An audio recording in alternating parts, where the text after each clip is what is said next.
چل رہا تھا کہ حضرت ذوالقرنین انتہائی مشرقی حصے کی طرف پہنچے زمین کے. وہ علاقے فتح کرنے کے بعد پھر حضرت ذوالقرنین نے زیادہ تر مفسرین کی رائے کے مطابق شمال کا رخ کیا.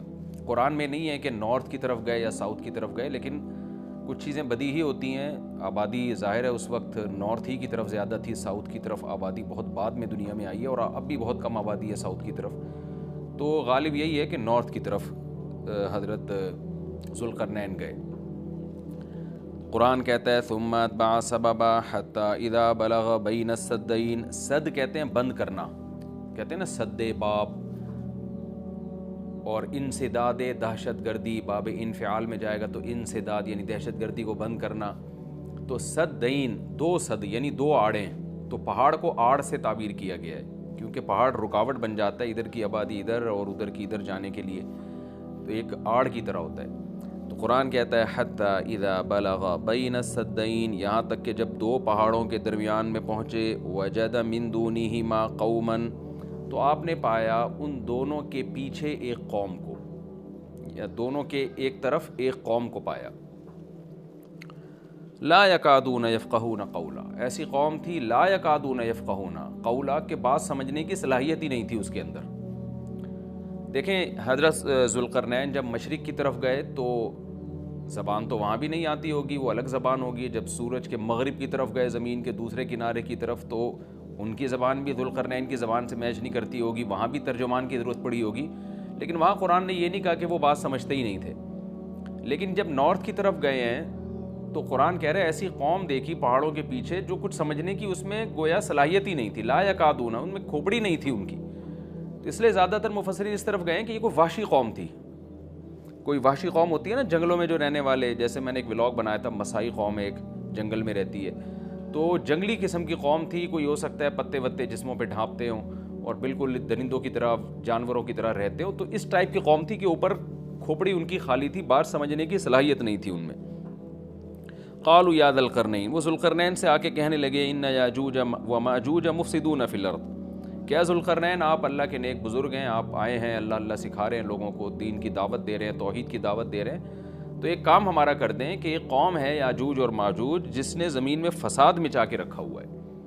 اب سوال یہ پیدا ہوتا ہے کہ جب اس قوم میں کچھ سمجھنے کی صلاحیت ہی نہیں تھی تو ان کو یہ کیسے پتہ چل گیا کہ یہ ذوالقرنین اللہ کے نیک بندے ہیں؟ اور پھر ان سے بات چیت بھی ہوئی اور ذوالقرنین نے ان کو آگے یہ بھی بتایا کہ میں دونوں پہاڑوں کے درمیان سیسا پلائی ہوئی دیوار بنا کے ان پہاڑوں کو بند کر دوں گا، اس میں میرے ساتھ یہ تعاون کرو. تو یہ سب کانورزیشن ہوئی کیسے؟ تو اس کا جواب آسان ہے. ظاہر ہے جتنی بھی بیوقوف قوم ہو، کسی نہ کسی طریقے سے اشاروں سے، ترجمان سے، مختلف طریقوں سے اس کو تھے تو بہرحال انسان، نہ کوئی گدھے گھوڑے یا کوئی بندر تو نہیں تھے انسان. تو قرآن کا منشا صرف یہ ہے کہ ان کے ساتھ ذوالقرنین کو سمجھنے اور سمجھانے میں بہت زیادہ پریشانی ہوئی. تو مقصد صرف یہ بتانا ہے کہ ایک بہت ہی کوئی بیوقوف قسم کی قوم تھی. تو باقی قرآن پھر جو واقعے کی تکمیل کے لیے پھر بیچ میں بہت ساری چیزوں کو حذف کر دیتا ہے جو غیر ضروری ہوتی ہیں. اب عقل مند یہ بات سمجھ جائے گا کہ ذوالقرنین اور ان کے درمیان جو بات چیت ہوئی اس میں حضرت ذوالقرنین کو بہت زیادہ مشکلات پیش آئیں ان کی بات کو سمجھنے میں بھی اور سمجھانے میں بھی. تو آگے پھر قرآن جو ہے نا کہ جو ان کا جو بڑا مقصد تھا وہ بہرحال حاصل ہو گیا. وہ اشاروں سے ہوا ہو، وہ کوئی ترجمان کے ذریعے ہوا ہو، یا کسی بھی طرح سے ہوا ہو، تو حضرت ذوالقرنین نے بھی کوئی حل نکالا ہوگا نا کہ اس قوم کی بات کو سمجھنے کی ہم کوشش کریں. ان کو بہرحال دین کی دعوت دی ہوگی. تو اس اشکال کا جواب تو یہ ہے، کیونکہ قالو کا مطلب یہاں نہیں ہے کہ آئے انہوں نے ذوالقرنین کی زبان میں بات کرنا شروع کر دی. جو بھی اپنی زبان میں جس طرح سے بھی بات کی، چاہے اشارہ سے کی ہو یا ترجمان کے ذریعے کی ہو. دوسری بات یہ ہے کہ انہوں نے حضرت ذوالقرنین کی طاقت کا تو اندازہ لگا لیا تھا کہ یہ اتنے پاورفل ایک لشکر کے ساتھ آئے ہیں اور ان کے پاس اتنا اسلحہ ہے، اتنے گھوڑے ہیں، تو یہ ہنرمند ہیں.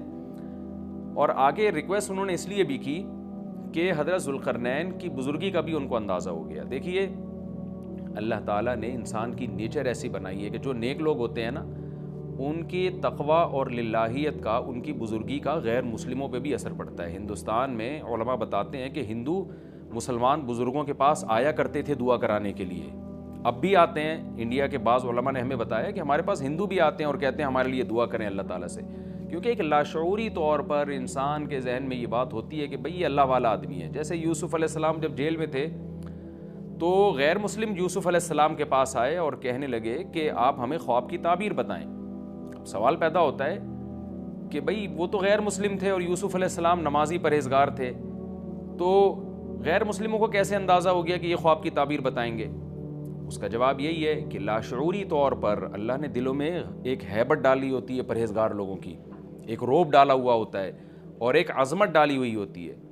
تو یوسف علیہ السلام کے پاس آنے والے لوگوں کو یہ بات معلوم تھی کہ یہ عظیم انسان ہے اور یہ ان کو اللہ تعالیٰ وہ باتیں بتا دے گا جو ہمیں نہیں بتاتا, اللہ ان کو خواب کی تعبیر سمجھا دے گا, ہم نہیں سمجھ سکتے. تو یہ ایک لاشعور میں انسان کے ہوتی ہے یہ بات. اور بھی اس پہ بہت ساری مثالیں ہیں, لیکن میں پھر وہ ہمارا یہ لیکچر جس کو ہم فوکس کر رہے ہیں وہ رہ جائے گا. تو ذوالقرنین کے ساتھ بھی یہی ہوا کہ وہ قوم جنگلی وحشی قسم کی تھی, لیکن ان کو طاقت کا بھی اندازہ ہو گیا اور بزرگی کا بھی اندازہ ہو گیا. پھر آ کے انہوں نے درخواست کی. طرز عمل سے یہ لگتا ہے کہ وہ قوم بھی مسلمان ہو گئی تھی, یعنی بغیر لڑائی کے اور بغیر کسی مناظرے بازی کے ذوالقرنین کا مذہب اس قوم نے بھی قبول کر لیا. تو کیا کہنے لگی حضرت ذوالقرنین سے, بھئی آپ ہمارا ایک کام کر دیں, آپ اتنے پاورفل آدمی ہیں, ان یاجوج وماجوج مفسدون فی الارض. یاجوج ماجوج ایک قوم ہے جس نے زمین میں فساد مچا کے رکھا ہوا ہے, آئے دن قتل و غارت کرتے ہیں وہ, اور ہمارے پاس ان سے لڑنے کی طاقت نہیں ہے. فہل نجعل لک خرجا, کیا ہم آپ کے لیے خرچ بنا سکتے ہیں, کچھ اجرت خرچ کہتے ہیں, خراج کا لفظ آپ نے سنا ہوگا, ٹیکس کو یا اجرت کو. تو ہم آپ کو کمیشن دیں گے اس کا, ہمارے پاس پیسہ بہت ہے, وسائل بہت ہیں, لیکن وہ ٹیکنالوجی ہمارے پاس نہیں ہے جو آپ کے پاس ہے. تو ہم دیکھ رہے ہیں آپ کو اللہ نے ایک بڑی قوت اور طاقت دی ہے, تو پیسہ ہمارے پاس بہت ہے, ہم آپ کو اس کی اجرت دیں گے. آپ نے یہ کرنا ہے کہ علا, اس بات پر ہم آپ کو اجرت دیں گے, تجعل بیننا وبینہم سدا, کہ آپ ہمارے اور ان کے درمیان ایک آڑ بنا دیں, ایک دیوار بنا دیں. کہ بہت بڑی دیوار بنانی پڑے گی اور پہاڑوں کو کہ اس خلا کو ختم کرنا پڑے گا. وہ قوم آ کے ہم پہ حملے کرتی ہے اور ہمارا بہت نقصان کرتی ہے, تو آپ ایک ایسی آڑ بنا دیں جو ہمارے بس میں نہیں ہے. قال ما مکنی فیہ ربی خیر, ذوالقرنین نے فرمایا میرے رب نے جو مجھے ٹھکانہ دیا ہے, طاقت دی ہے, وہ بہتر ہے.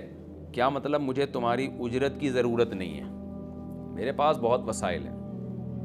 دیکھیں استغنا بہت بڑی نعمت ہے. سلیمان علیہ السلام کا بھی یہی انداز تھا. جب ملکہ سبا نے ہدیے دے کے بھیجا نا, تو سلیمان علیہ السلام نے بھی یہ فرمایا تھا, ما آتانی اللہ خیر مما آتاکم, مجھے جو اللہ نے وسائل دیے ہیں وہ تم سے بہت زیادہ ہیں. تو ایسے موقع پہ اس طرح کی بات کرنا یہ تکبر نہیں کہلاتا, بلکہ یہ عین شکر ہے کہ بھئی میں کیوں کسی سے مانگوں. آپ نے بعض دفعہ مالداروں کو دیکھا ہوگا, وہ یہ جملہ کہتے ہیں بھئی ہم کسی کے محتاج نہیں ہیں. تو اس جملے میں اگر اللہ کے شکر کی نیت ہے تو یہ اچھا جملہ ہے, اور اگر نیت ہے دوسرے کو نیچا دکھانا پھر یہ تکبر ہے.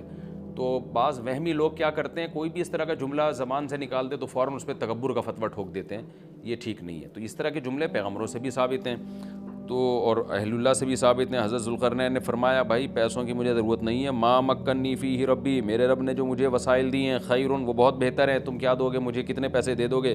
ہاں مجھے افرادی قوت کی ضرورت ہے, کیونکہ اتنے بھاری بھرکم پتھر اٹھا کے پہاڑوں پہ لے کے جانا, لوہے کی پلیٹیں لے کے جانا, اس کے لیے افراد چاہیے, مزدور چاہیے, لیبر چاہیے.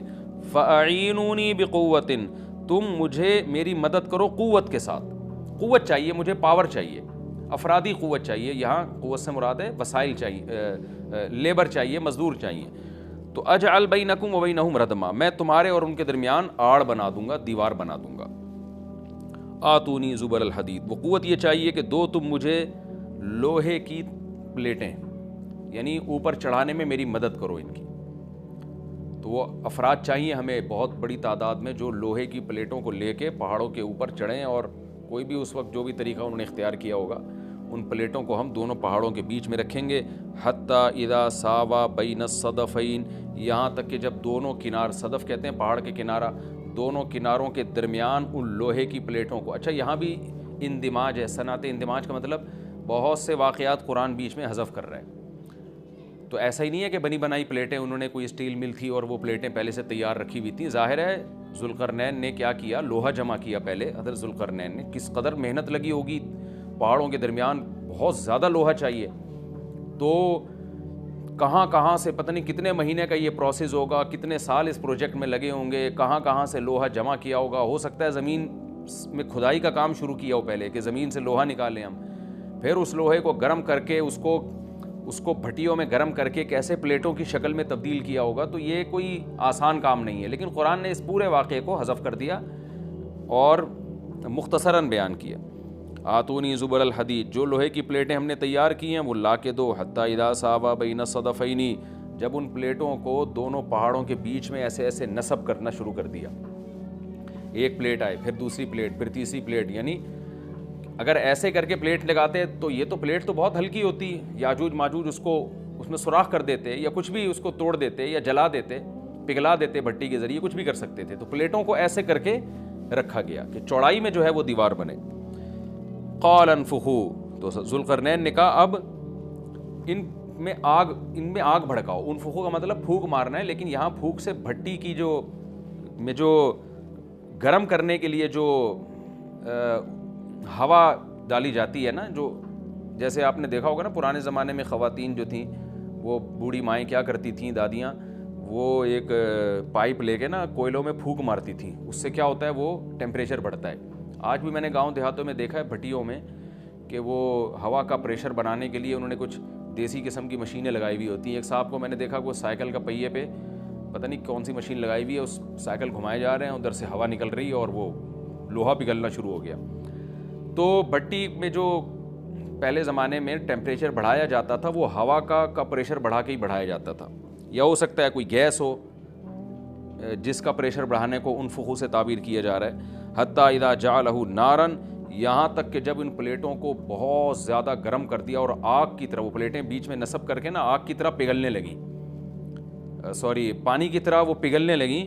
تو قال آتونی افرغ علیہ قطرہ, جب وہ گرم ہو گئی نا بہت زیادہ, تو پہلے سے تانبا پگھلا کے رکھا ہوا تھا. یہاں بھی وہی تفصیل ہے کہ حضرت ذوالقرنین نے جو اتنا زیادہ تانبا پگھلا کے پہلے سے بالکل وہ پانی کی طرح تانبا پگھلایا ہوا تھا. میں نے دیکھا ہے جو کاپر ہے پگھلتا ہوا بھٹیوں میں, مجھے تو ایسی چیزیں دیکھنے کا بڑا شوق ہے. تو وہ اتنا زیادہ اس کا ٹیمپریچر ہوتا ہے نا کہ ایسا لگتا ہے جیسے جہنم کی آگ ہے. اللہ ہم سب کو محفوظ رکھے. تو میں کبھی کبھار جب یہ آیت پڑھتا ہوں تو میں سوچتا ہوں کہ کتنا بڑی مقدار میں حضرت ذوالقرنین نے کہاں کہاں سے تانبا جمع کیا ہوگا, پھر اس کو کیسے اس زمانے میں, جو صدیوں پرانی بات ہے, جب ٹیکنالوجی نے اتنی ترقی نہیں کی تھی, اس کا تو عشر اشیر بھی نہیں تھا, لیکن کیسے اس کو پگھلایا ہوگا انہوں نے, حضرت ذوالقرنین نے. تو وہ کسی دیگڑے میں جناب اتنا زیادہ, پھر دیگ کہاں سے لائے ہوں گے, وہ دیگ تو خود پگھل جائے گی. اس کے لیے مخصوص قسم کی ایک کوئی میٹل ہوتا ہے کہ اس کا ٹیمپریچر اور تانبے کا ٹیمپریچر میں فرق ہوتا ہے, کہ تانبا جس ٹیمپریچر پہ پگھلے گا تو اس دھات کو, تانبے کو جس دیگ میں ڈالا جائے وہ اس ٹیمپریچر پہ نہ پگھلتا ہو. یہ کوئی پتھر کی دیگ ہوگی, جو بھی ہوگا, لیکن بہرحال یہ ساری چیزیں محیر العقول ہیں. تو حضرت ذوالقرنین نے پہلے سے بہت بڑی مقدار میں تانبے کو پگھلا کے رکھا ہوا تھا. اب انہوں نے کہا کہ آتونی افرغ علیہ قطرہ, قطر کہتے ہیں تانبے کو. اب یہ جو ہے دو مجھے, یہ میں اب ان پلیٹوں کے اوپر جو گرمی سے جو پگھل رہی ہیں نا, ان کے اوپر تانبا ڈال دوں گا. یعنی تانبا ڈالنے کا مقصد کیا تھا کہ دونوں پلیٹوں کے درمیان جو خلا ہے وہ پر ہو جائے, اور پلیٹوں کو پگھلانے کا مقصد یہ تھا کہ پلیٹیں اور تانبا آپس میں مکس ہو جائیں, یعنی ایک یکجان ہو جائیں وہ. کیونکہ جب ایک چیز گرم کر کے دوسری گرم چیز کے ساتھ ملائی جاتی ہے نا, تو وہ اس کے اجزاء ایک دوسرے میں داخل ہو جاتے ہیں اور وہ بالکل یکجان ہو جاتا ہے. تو آتونی افرغ علیہ قطرہ, دو مجھے یہ تانبا, میں اس کے اوپر انڈیل دوں گا. تو وہ دیگیں تانبے کی پگھلا کے پہاڑوں پہ چڑھایا گیا ان دیگوں کو, اور پھر وہ لوہے کی پلیٹوں کے بیچ میں جو خلا تھا نا, ان خلا میں وہ تانبے کا جو پگھلا ہوا تانبا تھا پانی کی شکل میں, اس پگھلے ہوئے تانبے کو ڈال دیا گیا. تو وہ یکجان ہو کر ایک بہت مضبوط آہنی دیوار بن گئی. فَمَسْطَاعُوا أَن يَظْهَرُوهُ, اب یاجوج ماجوج میں اس کی استطاعت نہیں رہی کہ اس پہ چڑھ سکیں. وَمَسْتَطَاعُوا لَهُ نَقْبًا, اور اس دیوار میں نقب کی استطاعت بھی نہیں رہی. کتنا لمبا سوراخ کریں گے اس کو کھود کے, یہ بھی ان کے لیے ممکن نہیں رہا. جب اتنا زبردست پروجیکٹ چند مہینوں میں یا چند سالوں میں مکمل ہوا, یا چند دنوں میں, اس کی حقیقت اللہ ہی جانتا ہے, لیکن یہ بہت بڑا پروجیکٹ تھا, بہت ایک شاندار کام تھا جو شاید اس زمانے میں بہت مشکل ہو. تو اس زمانے میں آپ سوچیں کہ کتنا مشکل ہوگا، لیکن ذوالقرنین نے جب اس پروجیکٹ کو مکمل کیا، قال ھذا رحمۃ من ربی، وہی بات، تکبر نہیں کیا کہ میرا کمال ہے، دیکھا اور پھر شو بازی شروع کی، نا نا نا نا نا، ھذا رحمۃ من ربی، یہ میری رب کی طرف سے رحمت ہے۔ لیکن سلیمان علیہ السلام بھی یہی الفاظ تھے نا جب تخت سامنے آ گیا، ھذا من فضل ربی، یہ میرے رب کا فضل ہے۔